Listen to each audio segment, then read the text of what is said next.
اور آپ علیہ السلام کا گالیوں کے جواب میں دعائیں دینا، یہ اخلاق کی وہ اعلیٰ صفات ہیں جو نبیوں کے اندر ہی پائی جا سکتی ہیں۔ عام انسان اگر ان صفات کو اپنے اندر ڈال لے تو بہت ہی بہترین انسان بن سکتا ہے۔ ہم مکہ والوں کے رویے پر غور کرتے ہیں تو یہ وہ لوگ ہیں جو رسول اللہ صلی اللہ علیہ وسلم پر جان چھڑکا کرتے تھے۔ یہ ابن عبداللہ کا نام لے کر مثال دیا کرتے تھے کہ اگر سچ بولنا سیکھنا ہے، امانت کی حفاظت کرنا سیکھنا ہے، کردار کی پختگی دیکھنی ہے، گفتار کا غازی دیکھنا ہے، تو عبداللہ کے بیٹے آمنہ کو دیکھو۔ عبداللہ کا بیٹا محمد، اور یہ محمد صلی اللہ علیہ وسلم اپنی زندگی کے 40 سال مکہ میں بسر کرتے ہیں۔ فَقَدْ لَبِثْتُ فِيكُمْ عُمُرًا مِّن قَبْلِهِ، اس قرآن کے نازل ہونے سے پہلے تمہارے درمیان، تمہارے ہی گلی کوچوں میں رہ کر میں نے اپنی زندگی کا ایک بڑا حصہ بسر کیا ہے، تو پھر بھی تم میرے خلاف کھڑے ہو تو ایسا کیوں ہے؟ 13 سال تک آپ علیہ السلام مکہ میں ایسی چیزوں کو برداشت کرتے رہے جو شاید کہ ہماری برداشت سے بالا تر ہے، ہماری سمجھ سے وہ بالا تر ہے، ہماری عقل میں وہ بات نہیں آ سکتی جو اس وقت کے حالات میں رسول اللہ صلی اللہ علیہ وسلم نے فیس کی۔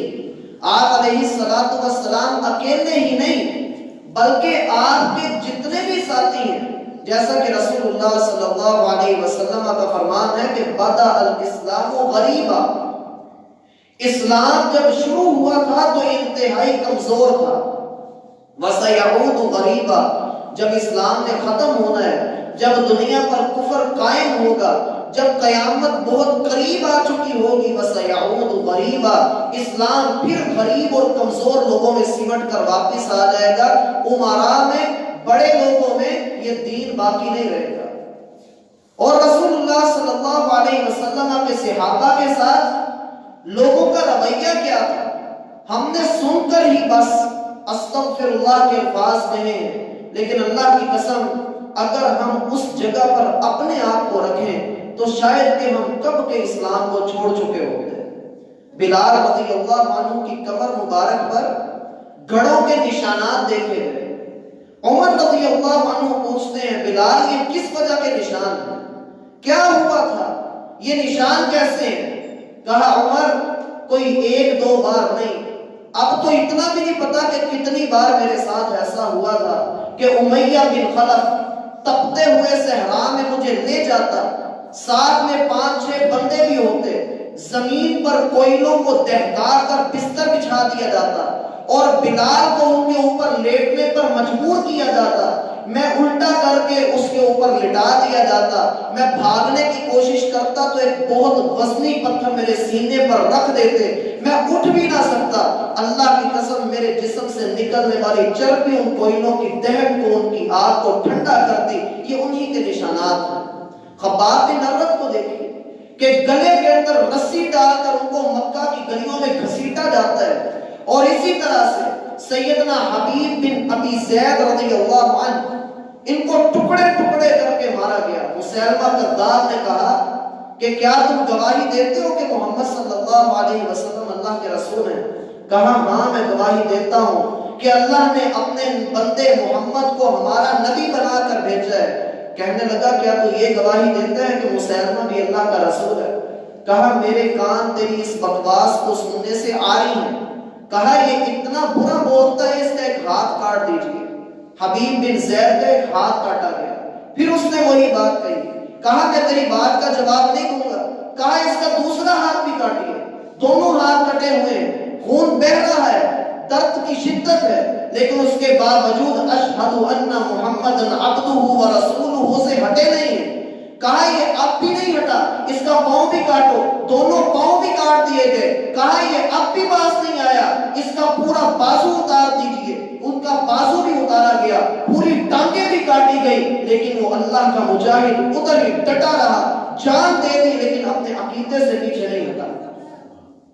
مزید آگے بڑھی، آقا علیہ السلام کے 13 سال، ان 13 سالوں میں اللہ کی قسم 10 سال آپ سائیڈ پہ کر دیں، آپ کہتے ہیں کہ اللہ کے رسول نے بڑے سکون سے گزارے، لیکن 3 سال پڑھتے ہیں تو دل دہل اٹھتا ہے، آنکھوں میں آنسو آتے ہیں کہ اتنا سخت اور کڑا وقت کہ جب آپ کو شیب ابی طالب میں محصور کر دیا گیا، پورے خاندان کا بائیکاٹ کر دیا، نہ محمد صلی اللہ علیہ وسلم سے کوئی لین دین کرے گا، نہ رشتہ داری، نہ برادری، نہ کچھ یہاں پر جانے دیا جائے گا، جس نے ان کے ساتھ کوئی بات کی اس کا ہمارے ساتھ ناطہ ختم۔ رسول اللہ صلی اللہ علیہ وسلم نے چند ساتھیوں کو ساتھ پکڑا، سارا بنو ہاشم اس کو بھی ساتھ لے کر شیب ابی طالب کے اندر چلے گئے۔ وقت اتنا کڑا آ گیا تھا کہ صحابہ کہتے ہیں اللہ کی قسم ہم نے سوکھے پتے کھا کر گزارا کیا، بچے بلکتے تھے، اور یہ کوئی ایک دن کی بات نہیں، پورے 3 سال اس حالت میں گزارے ہیں، اور یہ 3 سال جب گزرتے ہیں تو ان کے اندر کے واقعات دیکھیے، ایک واقعہ، ایک بات سنیے۔ عبد الرحمن بن عوف رضی اللہ عنہ کہتے ہیں اللہ کی قسم ایک دن مجھے بھوک نے مجبور کر دیا، میں وہاں گھاٹی سے باہر نکلا، سوچا کچھ کھانے کو مل جائے، میرے پاؤں میں جوتا نہیں ہے اور سورج آگ پر سا رہا تھا کہ دور مجھے چمڑے کا ایک ٹکڑا نظر آیا، میں بھاگا اس کے پاس پہنچا، میں نے اس کو صاف کیا، جھاڑا تو وہ کسی اونٹ کی کھال کا کوئی ٹکڑا تھا، میں واپس آیا، آگ جلائی، پانی اوپر چڑھایا اور یہ ٹکڑا اس کے اندر ڈال دیا کہ چلو نرم ہو جائے گا، میں اسی سے اپنے پیٹ کی آگ بجھا لوں گا۔ کہنے لگے وہ کافی دیر تک ابلتا رہا، حتیٰ کہ جب مجھے یوں محسوس ہوا کہ یہ پک گیا ہوگا، میں نے اسے باہر نکالا، میں نے اسے کھانا چاہا، لیکن اللہ کی قسم وہ مجھ سے کھایا نہیں گیا، میں اس کو کھینچتا وہ ربڑ کی طرح لمبا ہوتا گیا، حتیٰ کہ میرے ہاتھ سے چھوٹ کر دور جا گرا، میں وہ بھی کھا نہ سکا۔ ہم نے بچوں کو بلکتے دیکھا، عورتوں کو روتے دیکھا، صرف کس وجہ سے؟ اس دین کے لیے رسول اللہ صلی اللہ علیہ وسلم نے کتنی ہی قربانیاں دی۔ کیوں قربانیاں دی؟ اللہ کے رسول چاہتے آپ دعا کرتے سارے مکہ کے لوگ اسلام لے آتے، آپ چاہتے آپ دعا کرتے بدر کے میدان میں جتنے کافر آپ کے خلاف اکٹھے ہوئے تھے اللہ سب کو تباہ و برباد کر دیتا، احد میں آپ علیہ السلام زخمی ہی نہ کیے جاتے۔ میرا بھائی کس وجہ سے؟ صرف اس وجہ سے کہ اللہ رب العالمین کی یہ آخری امت ہے، اور اس امت کو پروان چڑھانے کے لیے، اوپر لانے کے لیے قربانیوں کی ایک لمبی داستان کا ہونا ضروری ہے، تاکہ ہمیں معلوم رہے کہ ہمارے اسلاف نے، ہمارے نبی نے جس حال میں نمازیں ادا کی ہیں، جس حال میں آپ نے روزے رکھے ہیں، جیسے آپ کی 23 سالہ نبوی زندگی گزری ہے، اللہ کی قسم یہ دلوں پر حکمرانی کرنے والا محمد رسول اللہ صلی اللہ علیہ وسلم وہ وقت بھی دیکھا ہے۔ صحابہ کہتے ہیں اللہ کی قسم 3 دن کے اندر ہم نے نہیں دیکھا کہ اللہ کے رسول کے گھر میں کبھی 3 دن لگاتار کھانا پکا ہوا، 3 ماہ گزر جاتے ہیں اور آپ کے گھر میں چولہا نہیں چلتا۔ آپ علیہ السلام نے زندگی بھر زکات نہیں ادا کی، کس وجہ سے؟ مال اکٹھا کر کے رکھا ہی نہیں کبھی۔ اس لحاظ سے اگر ہم اپنے اوپر غور کریں، ہم دیکھتے ہیں 13 سال گزرے مکہ کے، اللہ کا حکم آ گیا کہ محمد صلی اللہ علیہ وسلم یہاں دین پر عمل کرنا مشکل ہو رہا ہے، آپ یہاں سے ہجرت کر رہے ہیں۔ اے اللہ مجھے پہلے پتا نہیں تھا کہ تو پہلے ہی حکم دے دیتا، اپنے محبوب کو اتنی تکالیف میں گزارا کیوں؟ کس وجہ سے ایسا کیا؟ سوچنے کی بات ہے۔ اے اللہ 13 سال زندگی کا ایک بڑا حصہ ہوتا ہے اور تو نے تو اپنوں کو ہی خلاف کر دیا، لوگوں نے اتنا ستایا، طائف میں جاتے ہیں وہاں پر جا کر ان کو گالیاں دی جاتی ہیں، پتھر برسائے جاتے ہیں، اور پھر ایسا ذلیل کرنے کی کوشش کی جاتی ہے کہ اللہ ہمیں اس سے محفوظ فرمائے، لیکن پھر بھی ان ساری باتوں کے جواب میں اگر دعائیں دی ہیں، اے اللہ تو نے اپنے بندے کی مدد کیوں نہیں کی؟ وہ تو تیرا سب سے برگزیدہ بندہ تھا، اے اللہ تو نے اس کو کیوں نہیں بچایا؟ زمین کے اوپر اس کے خون کے قطرات گرتے رہے، اس کے دانت لوگوں نے شہید کر دیے، اس کی بیٹی کو اللہ کے دشمنوں نے قتل کر دیا، اے اللہ اس کے ساتھ اتنا ظلم ہوتا رہا، تو نے اس کی مدد کیوں نہیں کی؟ سوچنے کی بات بنتی ہے۔ صرف اس لیے اللہ رب العالمین نے ایسا کیا کہ قربانیاں چاہیے ہو۔ یہ اذان جو ہم بڑے سکون سے اپنے گھر میں لیٹ کر سن لیتے ہیں، اللہ کی قسم اس اذان کی پکار کے لیے جو قربانیاں بلال نے دی ہیں، بلال سے پوچھیے۔ اللہ کے رسول نے نماز ادا کی ہے ہمارے اوپر، اللہ کی قسم نماز ادا کرتے ہوئے کوئی بندہ کوئی ہلکی سی بات کر دے یا ہمارے قریب سے ذرا زور سے گزر کر چلا جائے تو ہم لڑنے کو پڑتے ہیں۔ وہ وجہ بھی تو تھی جب اللہ کے رسول صلی اللہ علیہ وسلم سجدے میں ہیں تو لا کر اونٹ کی اوجڑی اوپر رکھ دی، آپ اٹھ نہیں سکے۔ آپ علیہ السلام کے گھر میں ہنڈیاں پک رہی ہے اور ہنڈیا کو یوں تاک کر پتھر مارا جاتا ہے کہ سارا سالن نیچے گر پڑتا ہے، کبھی آپ نے جا کر جواب دیا ہو؟ لیکن جیسے ہی مدینہ کے اندر جاتے ہیں رسول اللہ صلی اللہ علیہ وسلم نے سارے مسلمانوں کو کہہ دیا، بھائی آج کے بعد جو بندہ بھی مکہ میں رہے گا اس کی کوئی نماز کوئی روزہ کوئی عبادت قبول نہیں، سارے مدینہ میں پہنچے، مدینہ میں چلے گئے۔ وہاں پر جا کر اب حکم کس طرح کے آ رہے ہیں جی نماز قائم کرنی ہے۔ مکہ میں آ کر نماز فرض تھی لیکن ادا کرنے کے لیے نہ وقت ملتا تھا نہ موقع ملتا تھا۔ اب آپ نے یہاں پر آ کر نماز ادا کرنی ہے، جماعت کے ساتھ نماز ادا کریں گے، کوئی بندہ پیچھے نہ رہے۔ اور اس کے لیے سب سے پہلے آقا علیہ السلام نے مسجد کی تعمیر شروع کروائی۔ تھوڑا عرصہ گزرتا ہے، لوگوں نے دیکھا کہ لوگ شراب بہت زیادہ پیتے ہیں۔ اللہ رب العالمین نے شراب کی کراہت نازل فرما دی دوسرے پارے میں۔ تھوڑا مزید وقت گزرا تو دیکھا گیا لوگ نماز میں قرآن غلط پڑھ رہے ہیں نشے کی حالت میں۔ اللہ رب العالمین نے نماز سے پہلے شراب پینے سے منع کر دیا۔ اور جب اللہ رب العالمین نے دیکھا کہ اب لوگوں کے دل اسلام کی طرف مائل ہو چکے ہیں، اللہ نے قرآن میں شراب کی حرمت کا حکم نازل کر دیا۔ ان الخمر قد حرمت، تاریخ کا پہلا منظر کہ جب مدینہ کی گلیوں میں شراب کا سیلاب آیا، لوگوں نے اپنی شراب کے مٹکے توڑ دیے۔ تھوڑا مزید وقت گزرتا ہے، مدینہ میں فاطمہ نام کی ایک عورت چوری کرتی ہے، حکم نازل ہوتا ہے والسارق والسارقۃ فاقطعوا ایدیہما جزاء بما کسبا نکالا من اللہ۔ یہ چور ہو یا چور نہیں ہو، اللہ رب العالمین کی زمین پر جب فساد کریں گے ان کا ہاتھ کاٹ دیا جائے گا، ان کو چھوڑا نہیں جائے گا۔ پھر پتہ لگتا ہے کہ فلاں جگہ پر کسی بندے نے کسی کی عزت کو تار کر دی ہے، حکم نازل ہوتا ہے یہ شادی شدہ ہے، اس کو پکڑ کے زمین کے اندر گاڑ کے پتھر مار مار کے ہلاک کر دیجیے، کمارا ہے تو اس کو سرعام بازار میں کوڑے لگوائیے اور 1 سال کے لیے وطن سے باہر نکال دے۔ پھر لوگوں نے دیکھا، لوگوں نے پھر یہ دیکھا کہ شراب پی جا رہی ہے، جس نے حکم حرمت کا نازل ہونے کے بعد بھی شراب پی ہے اس کو بھی آپ جو ہے وہ کوڑے لگائیے اور اس کو اسلام کی طرف لے کر کے آئیے۔ پھر اگلا حکم آتا ہے کہ کسی بندے نے کسی پر زنا کی تہمت لگا دی، اس کو پکڑیے، اس کو بھی 80 کوڑے لگائیے۔ غرض یہ کہ اسلام نے پھر مدینہ میں جا کر اپنے حکم دکھانے شروع کر دیے۔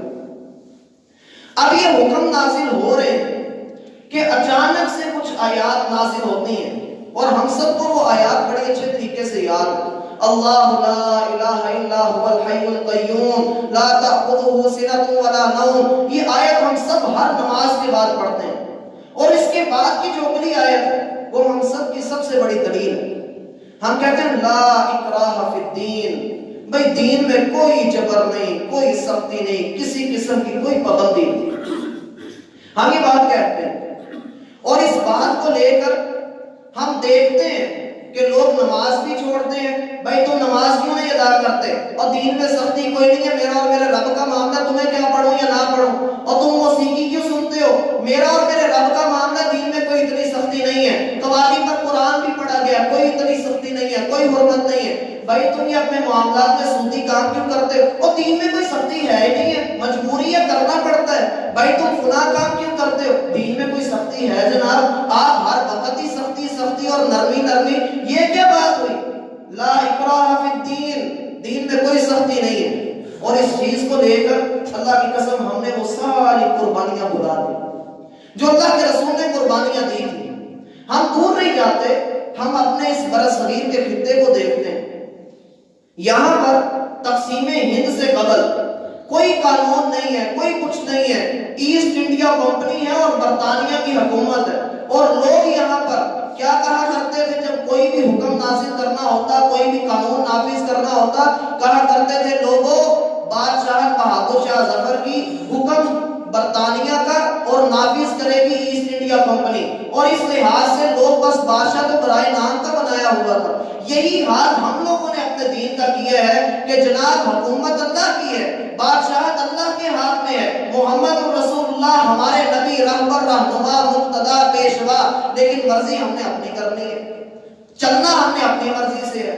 اس سے پہلے میرا بھائی اللہ رب العالمین نے بنی اسرائیل کو بھی مبعوث کیا تھا، بنی اسرائیل کو بھی دنیا میں مقام دیا تھا، لیکن جب اس قوم نے اپنے مقام اور منہج کو مٹایا، اللہ رب العالمین ان سے کیا کہتے ہیں؟ فَمِنْهُمْ مَنْ آمَنَ وَمِنْهُمْ مَنْ كَفَرَ۔ ان میں سے کچھ لوگ ایسے ہیں جو ایمان ملاتے ہیں اور کفر بھی اختیار کرتے ہیں۔ اے اللہ کیوں؟ اس لیے کہ أَفَتُؤْمِنُونَ بِبَعْضِ الْكِتَابِ وَتَكْفُرُونَ بِبَعْضٍ، اپنی مرضی کے حکم مان لیتے ہیں اور جن کا دل کرتا ہے ان کو چھوڑ کے بیٹھ جاتے ہیں کہ ہمارا دل نہیں کرتا یہ کرتے۔ اب آ جائیے دوسری طرف، یہ تقسیم ابھی نہیں ہوئی تھی، ہندوستان اور پاکستان نہیں بنا تھا۔ کس چیز کو لے کر قائد اعظم نے مسلمانوں کو جگایا تھا؟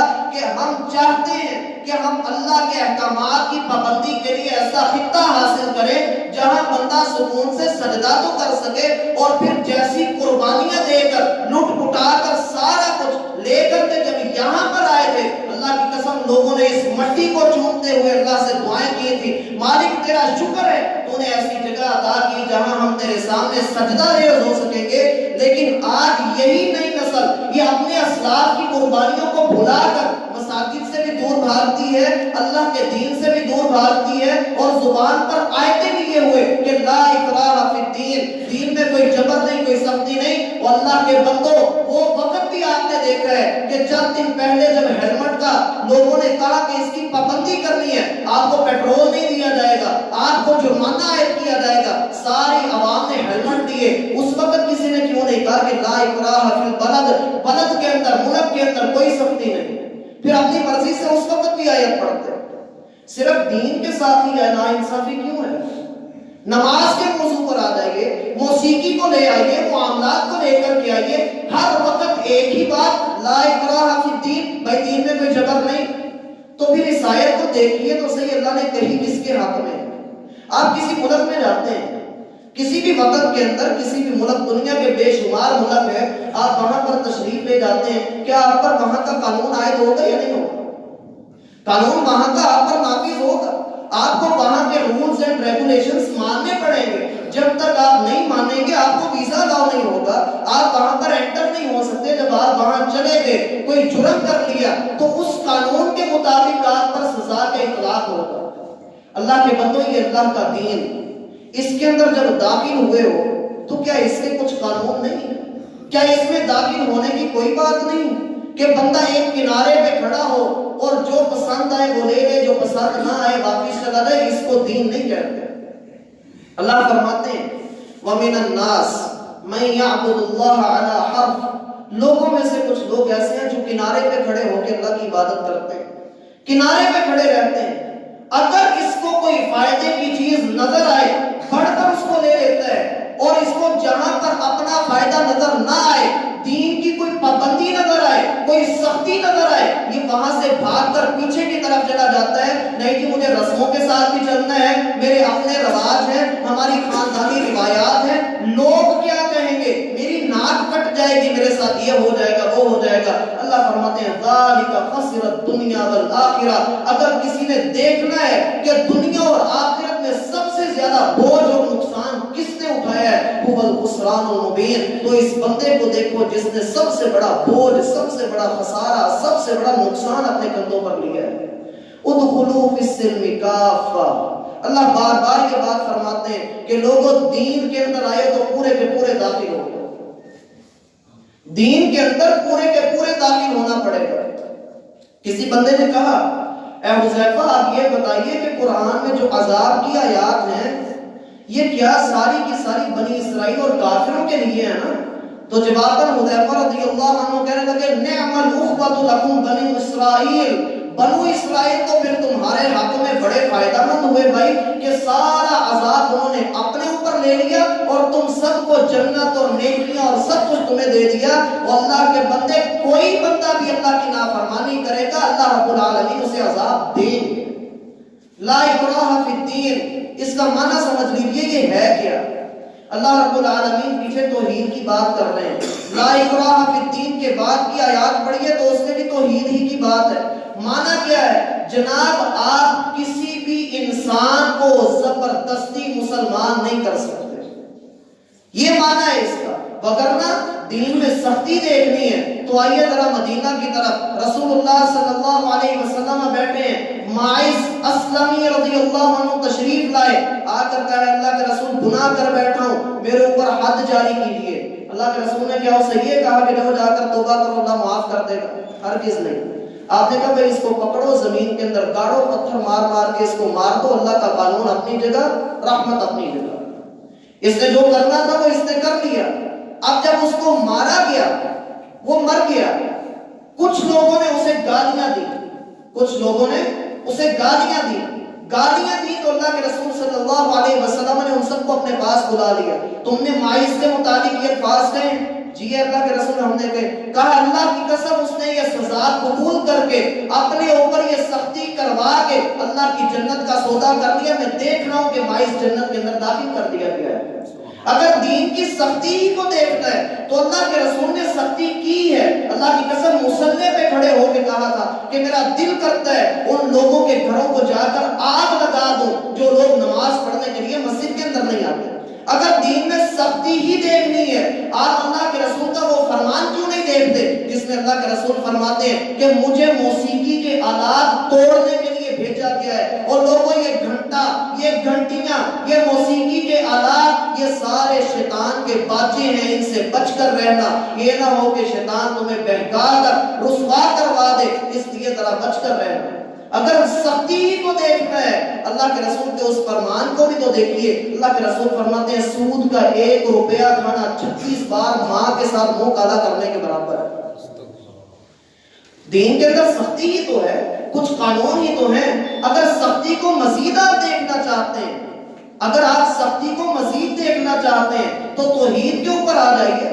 توحید کے اوپر تو کوئی کمپرومائز نہیں ہے، لیکن ہمارے مسلمان کرسمس کی مبارکبادیں بھی دیتے ہوئے نظر آتے ہیں، مذہبی رواداری کے نام پر کیک بھی کاٹتے ہیں، مذہبی رواداری کے نام پر جا کر ہندوؤں کے ساتھ ناریل بھی پھوڑ دیتے ہیں، بڑا کچھ کرتے ہوئے نظر آتے ہیں، اور آخر پہ کیا کہتے ہیں لا الہ الا اللہ محمد رسول اللہ۔ حالانکہ دین ہمیں کیا خبر دیتا ہے کہ جناب آپ کا لا الہ الا اللہ یہ اس بات کی طرف اشارہ ہے کہ دنیا میں کسی کی حاکمیت نہیں، کسی کی یہاں پر چل نہیں سکتی، یہ اللہ کی زمین ہے، اللہ کے بندوں کی یہاں پر حکومت ہوگی۔ توحید کے اوپر کوئی کمپرومائز نہیں۔ اگر کسی نے توحید کے اوپر کوئی سمجھوتا کر لیا اللہ اسے جہنم کا ایندھن بنا دے۔ سختی نہ کریں تو اور کیا کریں؟ لا اکراہ فی الدین، جب دین کے اندر داخل ہوئے تو میرا بھائی اس کی ساری ماننی بھی پڑے گی، اور اگر آپ دین کے اندر داخل ہو چکے ہیں تو پھر اس کی ایک ایک بات کو تسلیم کر لیجئے۔ نہیں کریں گے تو اللہ کی قسم ہمارا آگے کا معاملہ گمبھیر ہو جائے گا۔ کیسا معاملہ ہوگا ذرا اس کی طرف بھی دیکھتے ہیں۔ سورۃ الحدید ہے، دوسرا رکوع ہے، اللہ رب العالمین فرماتے ہیں یوم تری المؤمنین والمؤمنات، وہ دن ایسا دن ہوگا کہ آپ مومن مردوں اور مومن عورتوں کو دیکھیں گے کہ یسعی نورہم بین ایدیہم و بایمانہم، ان کی روشنی، ان کے نیک اعمال ان کے آگے آگے چل رہے ہوں گے، اور یہ اپنے نیک اعمال کے پیچھے پیچھے اللہ کی جنت کی طرف رواں دواں ہوں گے، اور اس دن ان کے لیے خوشخبریاں ہیں، رحمتیں ہیں، اللہ کی طرف سے جنتوں کے اعلانات ہیں۔ یوم یقول المنافقون والمنافقات، لیکن وہ دن ایک ایسا دن بھی ہے کہ ایمان والوں کے پیچھے منافق لوگ بھی ہوں گے، منافق عورتیں بھی ہوں گی، یہ اپنے مسلمان بھائیوں کو اپنا سمجھتے ہوئے یہ ان کے پیچھے پیچھے چل کر جا رہے ہوں گے، حتیٰ کہ ایک وقت آئے گا اللہ رب العالمین ایک مقام پہ جا کے مومن مردوں اور منافق مردوں کے درمیان ایک دیوار کو کھڑا کر دے گا۔ ظاہرہ من قبلہ العذاب، اس کے ایک طرف اللہ کی رحمت جس طرف مومن کھڑے ہیں، اور دوسری طرف اللہ کا عذاب جہاں منافق کھڑے ہیں۔ ینادیہم، یہ وہاں سے آوازیں دیں گے، الم نکن معکم، کیا دنیا میں ہم تمہارے ساتھ نہ تھے؟ کیا ہم دنیا میں تمہارے ساتھ کھڑے ہو کر نیک عمل نہیں کرتے تھے؟ جواباً آواز آئے گی بلا، تم ہمارے ساتھ موجود تھے، تم نے دنیا میں نیک کام کیے، ہم مانتے کہ تم ہمارے ساتھ کھڑے تھے وَلَكِنَّكُمْ فَتَنْتُمْ أَنفُسَكُمْ وَتَرَبَّصْتُمْ وَارْتَبْتُمْ وَغَرَّتْكُمُ الْأَمَانِيُّ حَتَّى جَاءَ أَمْرُ اللَّهِ وَغَرَّكُمْ بِاللَّهِ الْغَرُورُ۔ اور اللہ کے بندو، تم نے ہمارے ساتھ کھڑے ہو کر نمازیں بھی ادا کی، حج عمرے بھی کیے، بڑے بڑے نیک کام کیے، لیکن تم چھوٹی سی نیکیاں کرنے کے بعد اللہ رب العالمین کے دین کو توڑ کے رکھ دیا کرتے تھے، بھاگ جاتے تھے، اپنی مرضی کیا کرتے تھے، حتیٰ کہ تم نے اپنی خواہشات کو اپنا معبود بنا لیا، لوگوں کو دکھانے کے لیے نیکیاں کرتے رہے۔ آج کے دن جیسا تم نے اللہ رب العالمین کو دھوکہ دینے کی کوشش کی، اللہ کی قسم تم اپنے ہی دھوکے کے اندر الٹا دیے گئے ہو۔ وَالْيَوْمَ لَا يُؤْخَذُ مِنْكُمْ فِدْيَةٌ وَلَا مِنَ الَّذِينَ كَفَرُوا۔ آج کے دن تم اپنا سارا مال بھی اللہ کے سامنے لٹا دو، تم سے نہیں لیا جائے گا۔ مَأْوَاكُمُ النَّارُ، تمہارا اصل ٹھکانہ جہنم ہے، وَبِئْسَ الْمَصِيرُ، بڑے برے ٹھکانے کی طرف جا رہے ہیں۔ تھوڑی سی نیکیاں کرنے کے بعد انسان یہ سمجھ لے کہ شاید میں نے رب کی جنت کا سودا کر لیا ہے، تو سب سے بڑا دھوکہ یہ ہے۔ لا اکراہ فی الدین، میرا بھائی یہ غیر مسلموں کے لیے ہے، یہ ہمارے لیے نہیں۔ ہم ان کو زبردستی مسلمان نہیں بنا سکتے۔ اصل اس کا معنی یہ ہے، آپ دین کے معاملے میں کسی پر جبر نہیں کریں۔ اس کا یہ معنی نہیں ہے کہ دین میں سختی کوئی نہیں ہے، دین میں ساری پابندیاں ہی تو ہیں۔ اصل بات یہ ہے کہ ہم نے اس کو سختی کا نام دیا ہوا ہے۔ اگر سختی کا نام نہیں دینا تو کیا نام دیں؟ اللہ کے بندو، اس کو سنت رسول کا نام دو، پھر محبت کے ساتھ اس کے اوپر عمل کرو، پھر پتہ لگے گا کہ محمد رسول اللہ نے کیوں کہا تھا کہ اگر اس فاطمہ کی جگہ پر میری بیٹی فاطمہ ہوتی تو میں اس کا ہاتھ بھی کاٹ دیتا۔ یہ سختی نہیں تھی تو اور کیا تھا؟ اگر نرمی ہی کی بات کرنی ہوتی تو اللہ کے رسول کہتے چلو چھوڑو، کرے توبہ کر لے، لیکن ایسا نہیں۔ اس لیے اللہ کے لیے اپنے ساتھ مخلص ہوں، اس معنی کو اپنے کو درست کر لیجئے، اپنی لائن کو سیدھا کر لیں۔ لا اکراہ فی الدین کا معنی ہے کہ کسی غیر مسلم کو آپ زبردستی مسلمان نہیں بنا سکتے، وگرنہ جب آپ مسلمان ہو گئے، دین کے اندر آ گئے، تو دین کے ایک ایک حکم پر سر جھکانا پڑے گا۔ نہیں جھکائیں گے تو اللہ رب العالمین جھکوا بھی دیں گے، اور اللہ رب العالمین ہمیں یہ توفیق عطا فرمائے کہ ہم جھک جائیں۔ اللہ رب العالمین ہمیں سمجھنے کی توفیق عطا فرمائے۔ وما توفیق الا باللہ۔